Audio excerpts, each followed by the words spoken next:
Freeport nih. Siapa orang Indonesia yang tidak mau bahwa Freeport itu jatuh ke tangan kita? Semua mau. Presiden sejelek apapun itu selalu dikampanyekan. Tetapi ketika sampai pada masanya, ternyata Freeport itu sudah punya dokumen hukum di mana dia diberi hak secara resmi oleh negara untuk mengelola ini dan diperpanjang 10 tahun sebelum berakhir dan tidak boleh ditolak selama Freeport mau. Tidak bisa disalahkan pemerintah berikutnya. Karena kalau pemerintah berikutnya maksa ke peradilan internasional. Atau mungkin diadakan invasi sepihak. Nah itu persoalannya. Kita ini tersandra sebenarnya. Nah oleh sebab itu cara menyelesaikan itu bukan berkampanye. Besok kalau saya jadi gubernur Papua, saya selesaikan Freeport. No. Mereka punya dokumen, sekarang tidak bisa. Kata divestasi 51% oke, mereka sehari bilang oke, 2 hari kemudian bilang tidak. Sampai sekarang. Prof Mahfud, saya nanya dikit, dokumen yang menyandera kita itu dokumen apa? Dalam soal Freeport. Dalam soal Freeport, satu dokumen undang-undang yang pada waktu itu ditandatangani dan disetujui bersama oleh DPR bersama Pak Ginanjar. Cabut saya aja. punya dokumennya. Enggak, cabut aja tuh undang-undang. Loh, kan orang sudah terikat sebelumnya undang-undang. Di situ disebut, sebentar. Di kontrak itu, di MOU itu disebutkan undang-undang, meskipun undang-undang dicabut tidak berlaku bagi Freeport. Ada, Pak. Itu Pak Ginanjar dulu yang buat. Iya. Itu berjalan sampai sekarang. Saya ketika Sudirman Said itu dikritik rame-rame, gimana Anda kok bisa melakukan itu? Merugikan rakyat. Dia ketemu saya, Pak, ini undang-undangnya. Ini hasil kesepakatan DPR dan pemerintah.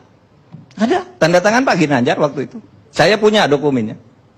Nggak bisa dicabut, Pak. Seperti Bapak sudah beli lalu cabut, berlaku ke yang lain, bukan ke Bapak. Karena dia berdasar undang-undang yang sah waktu itu.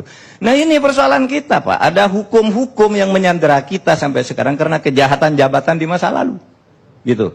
Tuh. Yang kedua memang karena moral. Moralitas kita ini bobrok sebenarnya. Sehingga apa? Nggak selesai-selesai masalah itu. Setiap muncul periode baru, muncul penjahat-penjahat baru, muncul koruptor-koruptor baru. Berkesinambungan kan, terwariskan itu, moral-moral seperti itu. Muncul kalau dokumen itu Undang-Undang nomor 22 itu kejahatan siapa, Pak? Kenapa? Undang-Undang nomor 22 yang menyandera kita dalam hal Freeport itu kejahatan siapa? Saya ingin ralat itu bukan kejahatan dalam arti pidana, itu tidak ada pidananya. Itu adalah apa namanya? Proses pembuatan hukum yang kolutif. Dan itu banyak terjadi di zaman Orde Baru. Setiap undang-undang tuh satu pasal itu dibeli, Pak. Ini pasal ini, perusahaan ini yang beli. Kehutanan tuh satu dim tuh harganya satu orang bisa 50 juta, Pak. Satu dim, padahal undang-undang tuh kadang-kala sampai 200 dim. Bisa 50 juta satu orang. Berapa anggota pansusnya? 50 orang. Rupiah apa dolar, Pak? Rupiah.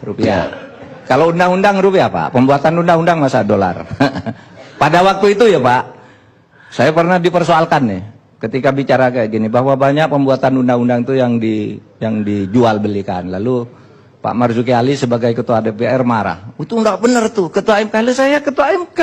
Saya bilang, saya tahu. Dan saya nyebut lalu 8 orang pada ini 8 orang sekarang sedang di penjara. Anda tahu enggak? Anak buah Anda, saya bilang sama Pak Marzuki.